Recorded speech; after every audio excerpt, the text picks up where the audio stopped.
Novak Djokovic just called Alexandra Eala the biggest ever tennis player from the Philippines and in the very same breath accused the WTA of building a marketing empire on her name while leaving her standing on the wrong court. That's not a compliment. That's a case file. Alex is someone I get along very well with on and off the court. Again, another physical battle, but obviously against opponent that was, playing on a high level. So, I'm glad to overcome it. I was really blown away by how inspired she was. I was blown away by watching a great athletes on that. At the 2026 Australian Open, Alexandra Eala was assigned to Court 6. Not Rod Laver Arena, not Margaret Court, Court 6, a small side court that was never built for what was about to walk onto it. Thousands of fans queued for hours. Hundreds were turned away at the gate. And the thing is, none of this was a surprise. Anyone who had been paying attention to Eala's rise knew exactly what the Philippines' most beloved athlete was going to bring to Melbourne. Novak Djokovic knew. After beating Francesco Mistelli in the second round, Djokovic stepped to the microphone and said something that cut right through the noise. Having too much crowd, Djokovic said, is a very good problem to have. But the real question Djokovic was asking the organizers was sharper than any praise. Why, in a tournament that reported 101,696 fans on day one alone, was Alexandra Eala placed on a court that couldn't even hold her audience? Djokovic's answer was one word: foresight. The WTA, the Australian Open, the whole tennis establishment, they've been profiting from the ELA effect without building anything to manage it. And that's where things shifted, because what Djokovic was describing in Melbourne wasn't just a scheduling mistake. It was the same structural failure that Djokovic and Vasek Pospisil had been documenting since the day they co-founded the Professional Tennis Players Association back in 2020. The praise for Alexandra Eala from Novak Djokovic was real, but it was also deliberate. And once you understand why, everything about what's coming in Miami looks completely different. My first time to play with these guys and it was fun. It was fun. It was a lot of laughter. Before we go any further, the record on Alexandra Eala needs to be set with precision. Not the highlight reel version, but the specific facts that the WTA is now using to sell tickets. A was born on May 23, 2005 in Quezon City, Philippines. Her mother, Reza Mano Ayala, wasn't just a sports enthusiast. Reza Mano Ayala was a competitive swimmer who won a bronze medal in the 100-meter backstroke at the 1985 Southeast Asian Games. Athletic discipline was already woven into Eala's world before a racket ever touched her hand. At an age when most junior prospects are still finding their footing, Alexandra Eala was already inside the Rafael Nadal Academy in Mallorca, Spain, training for 7 years alongside her brother, Miko Ayala, inside a system that produced one of the greatest champions the sport has ever seen. That training didn't produce a promising prospect, it produced a competitor. In October 2020, ELA reached an ITF Junior combined ranking of world number 2. In 2022, ELA won the US Open Girls Singles title, becoming the first Filipino player in history to win a major junior singles crown. These aren't just feel-good milestones. These are the credentials that WTA began packaging into commercial content years before most people were paying attention. Coach Paul Anakan, who has worked with multiple Grand Slam champions, identified what makes Eala technically different. Her hand-eye coordination and her ability to take the ball early and redirect. That's not a general compliment. That's a specific physical gift. And it's the gift that was on full display when Alexandra Eala walked into the 2025 Miami Open as a wild card ranked number 140. I was really blown away by how inspired she was. I was blown away by watching a great athletes on that ring. What happened in Miami in March 2025 has no direct statistical comparison in the Open era of professional tennis. Entering the BNP Paribas Open as a wild card, IA defeated 3 former Grand Slam champions, Jelena Ostapenko, Madison Keys, and world number 2 EGA Sway 8, all in straight sets. No wild card had ever done that at a single WTA 1000 event. The 3-8 win, a straight-set victory over the world's second-ranked player, was the highest-ranked win in Philippine tennis history at that point. And the loss to world number 5 Jessica Pegula in a grueling 2.5-hour semi-final wasn't a collapse. It was simply the ceiling of a 19-year-old who had run out of tournament to conquer. Eala left Miami 2025 ranked number 75. Having entered at number 140, she closed out the 2025 season at world number 50. But she also left Miami carrying something more consequential than a ranking jump. She'd left with 390 points that she'd need to defend 12 months later. And this wasn't the end of it. Because what followed over the next 12 months wasn't consolidation. It was acceleration. Yeah. I mean, she's really good. Really good tennis player. Goes for her shots, takes the ball early, ribs. Being a lefty is always tricky. Competes really well. I mean, obviously she's beaten a lot of top players this week. I don't really think she needs me to tell her that she's a great player, that we're not going to see enough of her, but we definitely are. And she proved that tonight.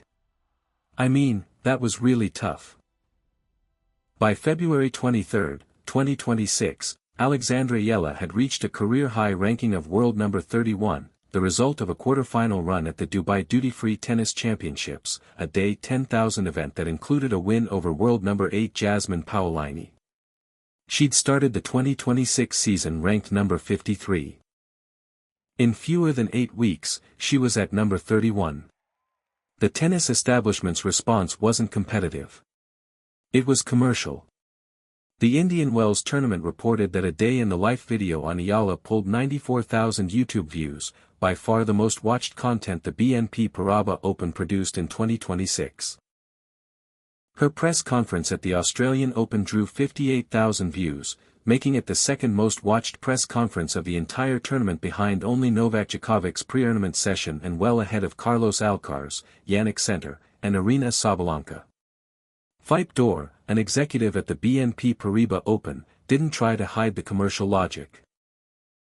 Dor openly admitted the tournament benefits from and promotes Eala's draw power, naming her as part of the class of 2026 alongside 7 top 10 players. The WTA went even further to tap directly into Eala's home market. The organization created the inaugural WTA 125 Philippine Women's Open, a tournament that based on everything available was specifically built around the commercial pull of her name. Jaji Salman of Sky Sports said IA is flourishing under pressure and carries a global appeal that rivals Emma Raducanu's early impact. Alison Ray Mitrage compared the intensity of Filipino fan support to the Indian fans who followed Sonia Maraza, but added that Eala's ceiling might be even higher given she'd already reached the top 30 at just 20 years old. The WTA was celebrating. Novak Djokovic was watching something else entirely. Amazing. I mean, I played her when she kind of broke out last year in Miami and, I'm from there and the whole crowd was against me and I was like, what on earth is going on, like where did these people come from? And then week after week as she has done well and established herself as a really good player on tour. They all come out to support her. And so I think we saw that in Australia when it was kind of overcrowded, they put her on too small of a court. We saw it here. You can hear it from the hotel. You can hear the crowd roaring, especially at night. So it's incredible. At Indian Wells 2026, Eala reached the round of 16. She beat Diana Yasha in 2 hours and 43 minutes, the longest match of the tournament's opening round, then advanced when Coco Gauff retired with a nerve-related arm injury. From there, Eala ran into Linda Noskova, ranked number 14, and lost in just 56 minutes, 26-0-6. She earned $15,720 and 120 ranking points and moved to a new career best ranking of number 28. Eala's take on the Noskova loss was measured. "Everything is learning for me," she said. "I wouldn't consider today's match a positive experience, but at some point I believe it will have a positive impact on my progression.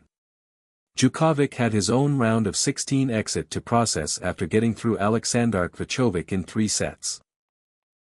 Djokovic faced defending champion Jack Draper and lost 4-6, 6-4, 7-6, 5. At 38 years old and seeded number 3, Djokovic described the specific moment it fell apart, a 26-shot rally in the 3rd set after which he said he ran completely out of gas. His post-match summary was brief, tank half empty.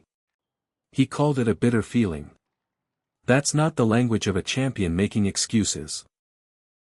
That's the language of a man who has spent years arguing that the ATP and WTA schedule is built to extract maximum commercial value from players while giving them the bare minimum in return. And what happened next changed the entire frame of this Miami Open story. Here's the detail that almost every other report on this story has missed. The Professional Tennis Players Association, co-founded by Novak Djokovic and Vasek Pospisil in 2020, filed an anti-rust lawsuit against the ATP, the WTA, and all 4 Grand Slams. The accusations are specific: repressing player promotional opportunities, imposing a restrictive ranking system, dictating schedules that ignore player welfare, and suppressing competition between tournaments to keep prize money artificially low. Djokovic stepped away from the leadership on January 5, 2026, citing ongoing concerns regarding transparency and governance within the organization itself. But the lawsuit didn't stop.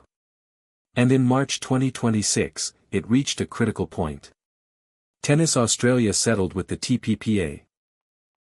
As part of that settlement, Tennis Australia agreed to hand over confidential financial information to help the TPA's case against the remaining defendants.